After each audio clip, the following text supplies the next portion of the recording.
Recently I've been doing some metal art and jewelry and stuff like that.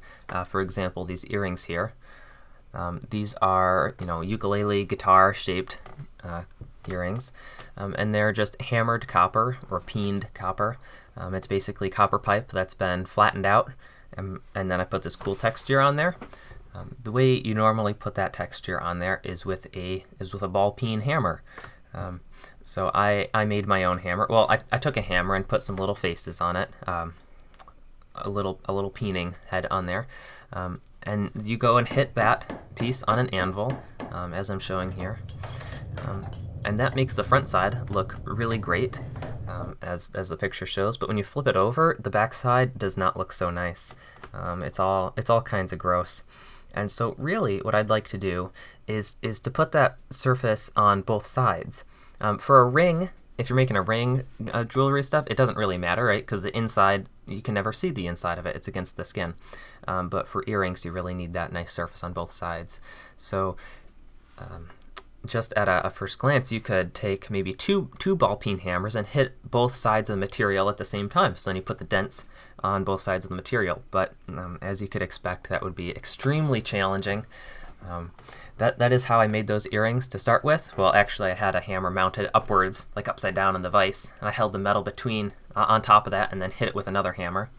And that worked okay, but it was really a pain, and it's very challenging to do. So I think today we're going to make a fixture that'll help us, or help me, create that awesome finish on both sides of the material. So I started by looking through the scrap bin. I found some pieces of 3/4 inch steel. I think that piece is 1.5 inches wide, and then there's a couple other pieces that are about 1 inch wide. So I just got them stuck in the mill right now. I cut them with a hacksaw because I don't have access to a bandsaw right now. Wouldn't that be convenient? Got them in the mill. We're just cleaning up the ends because I can. I don't necessarily need to. Yep, and for the dimensions, I don't really care too much because these are just, it doesn't matter at all, honestly. And this is the first time I'm using some of these end mills. Haven't really seen them before, but looks like good finish. And here at this point, I've got all 3 of my pieces cut out, and we'll put them together shortly. Alright, so we're out in the garage now. Got all my pieces cut out. Got them all milled so the ends are flat, and I took them on the belt sander. I took all the mill scale off. I figured I'd just take it off all the sides. Maybe we'll do some cold bluing on it later. And while I was at it, I put some big ol' weld chamfers on there so we can fill in the welds pretty good. This thing is kind of going to go like this. Kind of hard to hold it all together with my hands. So we're going to be TIG welding today. It's always good to get more practice. I feel like the MIG would probably be a lot faster, but might as well get some more practice in. We are using the, what is this called? MT200 AC/DC welder by CK Worldwide. Got my tungsten all sharpened up here, so we're good on there. I have a DC electrode negative, right, for TIG. I have the amps cranked all the way up. I'm only on 110 volts right now because I don't want to get the big power cable out. So we won't be able to do this in one pass. It'll take a couple passes, but that's fine. More practice is good. And yeah, I have the amps cranked all the way up, and I'm going to just control it with the foot pedal. All right, so I'll get this tacked together and we can come back. So now through here, I'm tacking and welding everything all out. Looks like I lost the clip of the tacking, but big deal. I'm not going to show you too much of this because it's not like you can see anything anyways. I think it'd be pretty cool if I could get a lens and put that over top of the GoPro camera so we could actually see some of the welding going on. I think that'd be really neat. It doesn't look like the GoPro really appreciates the welding. It's really blown out there, so I'll cut this clip short. I have a pair of tongs there to pick everything up and move it around with, and that is because I, for some reason, cannot even find a pair of pliers upstairs in the garage, not even channel locks or anything. So tongs it is. Also, I've sped this section up a bit.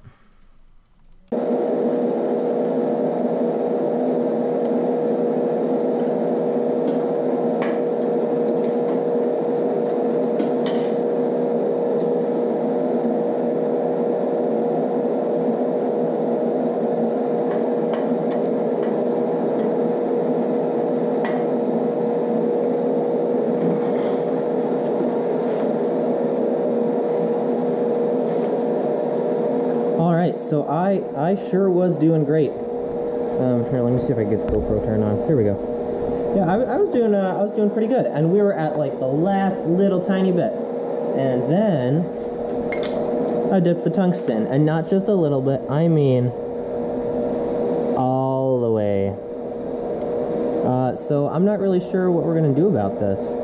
I mean, I could grind it out, but I don't really want to get a grinder out. So how about we grab another tungsten and try to melt this guy out? Let's see how that goes. We get to experiment here together. Isn't that going to be fun?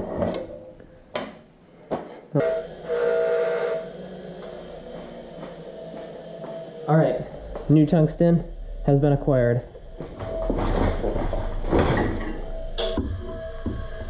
So I think with one hand, I'm going to use this torch here, and woo, that is toasty. One hand I'm going to use the torch, and the other hand I'm going to grab, oh boy, that's hot. The other hand I'm going to grab this other tungsten, and we are going to extract it. Alright, this is exciting. Tungsten extraction. I'm ridiculous.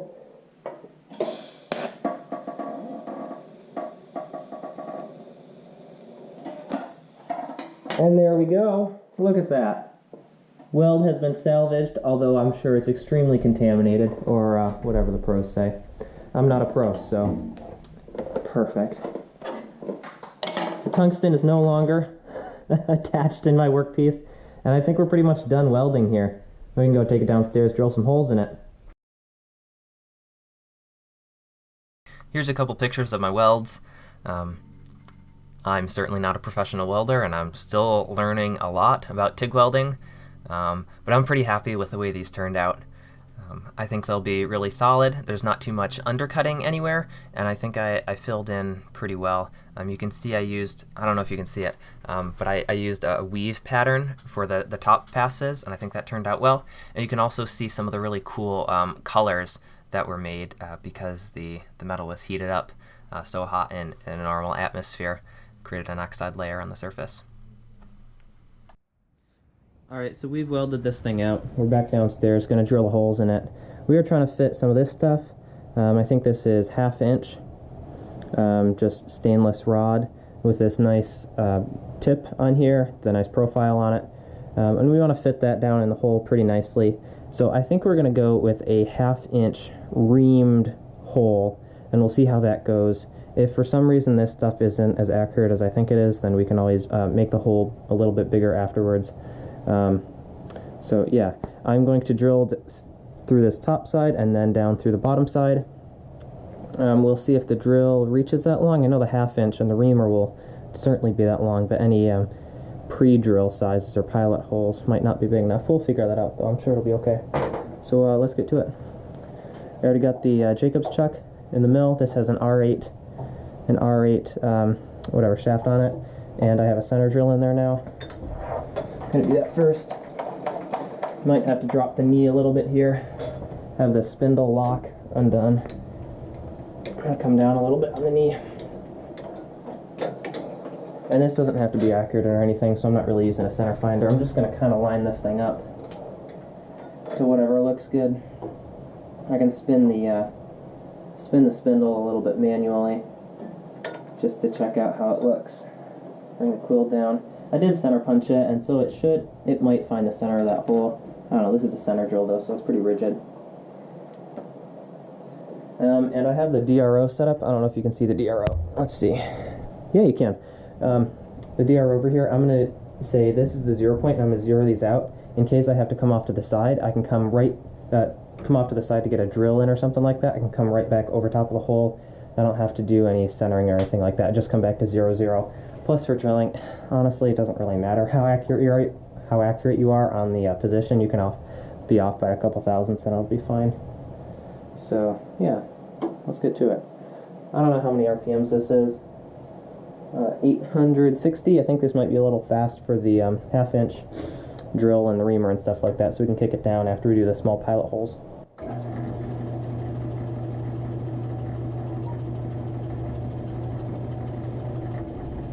There's that. so annoying doing the center drill's annoying because you only do a little spot with it. Alright. Next one's a 7/32 drill.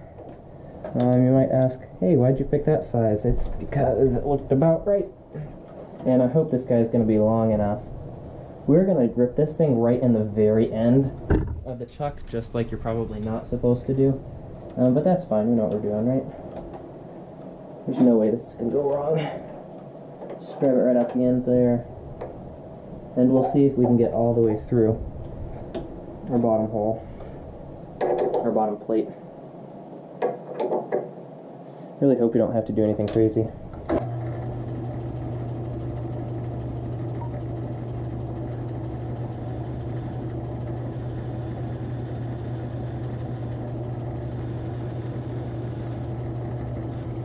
There's the first side, and this is kind of acting as a bushing to keep this thing centered for the bottom hole here.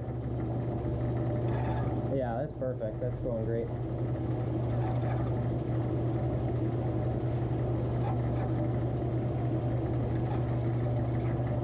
Mill after all. Let's see how this guy works.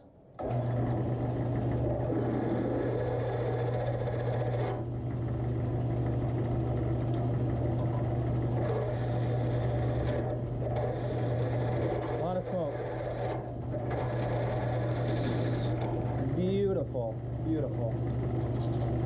Round two.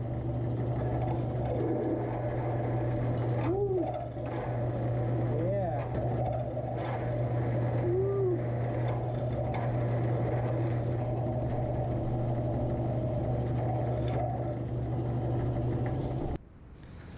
So we just got finished drilling and tapping this 1/2 inch hole in here.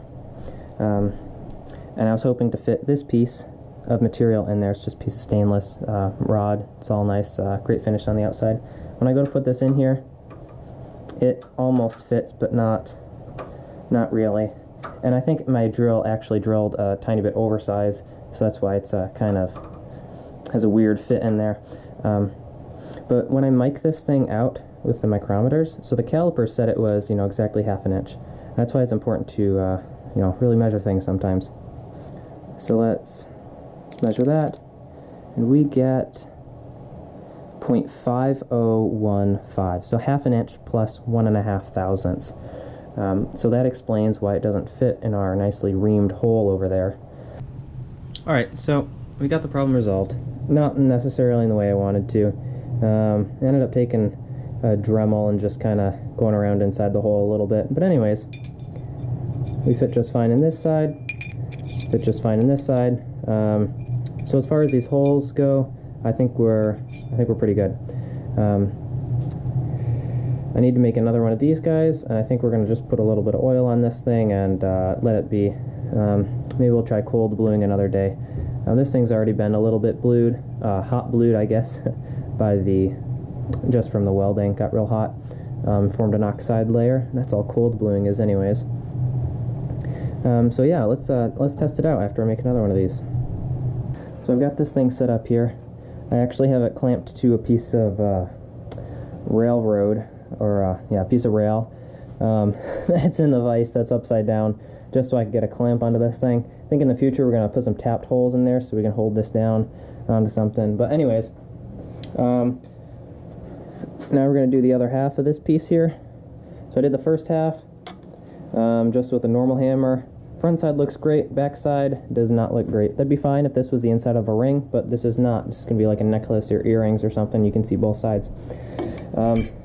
So yeah, I'll put this in here, get some headphones on, and let's finish this other side out.